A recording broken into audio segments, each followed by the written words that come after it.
अग्निवीर योजना मुझे पहले समझा दो, ये है क्या? जो सेना में भर्ती होने के लिए रनिंग की प्रैक्टिस करता है वो कितने बजे उठता है? 4 बजे। और ऐसे लाखों युवा सपना देखते हैं तिरंगे की रक्षा करने का सपना। उनमें से पहले 80,000, तकरीबन हर साल 80,000 चुने जाते थे। कोई अरुणाचल जाता था, कोई जम्मू कश्मीर, कोई राजस्थान, कोई लद्दाख, कोई ठंड में, रेगिस्तान में, बारिश में अपनी पूरी की पूरी जिंदगी बच्चे, परिवार, माता पिता सब कुछ परे करके बॉर्डर पे जाके खड़ा हो जाता था। वो बॉर्डर पे खड़े होते थे, वहां पे तूफान आ जाए, बर्फ गिर जाए, गोली लग जाए, बम फट जाए, कुछ नहीं, देश के लिए अपना खून देने के लिए 80,000 युवा हर साल सेना में भर्ती होते थे। अब उनको पहले सेना क्या देती थी? सबसे पहले सेना उनसे कहती थी, देखो एक दिन ऐसा आ सकता है जब आपको हिंदुस्तान के लिए लड़ना पड़ेगा, शायद आपको शहीद होना पड़ेगा, मगर हम आपको एक बात की गारंटी देंगे कि दुनिया में सबसे बेहतर ट्रेनिंग हिंदुस्तान की सेना को, वायुसेना को, नेवी को हम देंगे। दूसरा वायदा, 15 साल आपको सर्विस मिलेगी। अगर आपको इतनी सी भी चोट लगी, हम आपकी रक्षा करेंगे।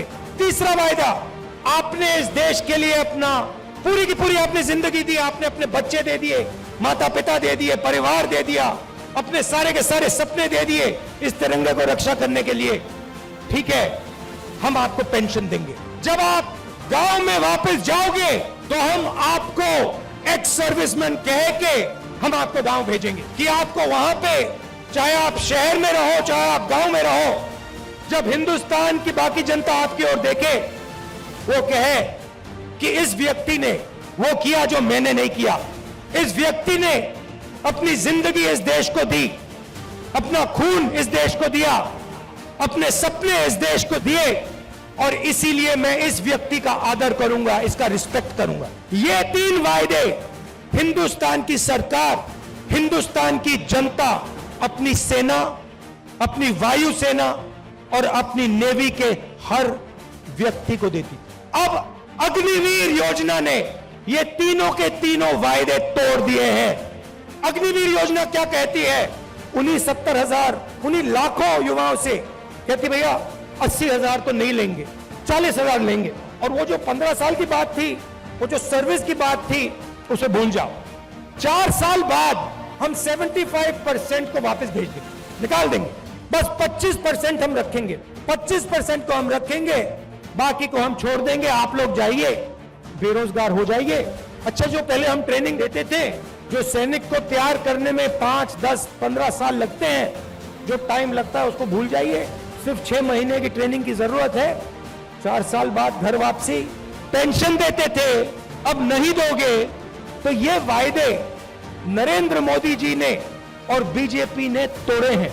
जब मैं ये बात उठाता हूं तो कहते हैं मैं सेना के विरोध बात कर रहा हूं, मैं सेना की रक्षा कर रहा हूं, मैं सेना का आदर कर रहा हूं। और भाइयों और बहनों, एक और बात, जब वो युवा सड़क पे दौड़ते हैं, लाखों दौड़े, जब उन्होंने सरकार से कहा सरकार से कि भैया ये अग्निवीर योजना हमें अच्छी नहीं लगी, हम आर्मी में देश की रक्षा करना चाहते हैं, तो फिर सरकार ने क्या किया आप जानते हो? सरकार ने कहा कि इनके अगर चेहरे कैमरा पे आ गए, जो धरना दे रहे थे, अगर इनके चेहरे कैमरा पे आ गए तो इनको कोई सरकारी नौकरी नहीं मिलेगी, और धमकाया उनको कि बाहर मत आओ, अग्निवीर के बारे में सच्चाई मत बोलो, नहीं तो तुम्हें सरकारी रोजगार नहीं मिलेगा। मैं चला हूं, 3000 किलोमीटर चला हूं, वो सारे के सारे युवा मुझसे मिल रहे हैं, सारे के सारे कह रहे हैं कि हमारा सपना तोड़ दिया, हमारा भविष्य बर्बाद कर दिया। छुपाई नहीं जा सकती बात। सेना को 10% हरियाणा लोग देते हैं, आप देते हो। हरियाणा का हर युवा जानता है, अग्निवीर का मतलब हर युवा जानता है, हर सैनिक जानता है, यह सच्चाई है।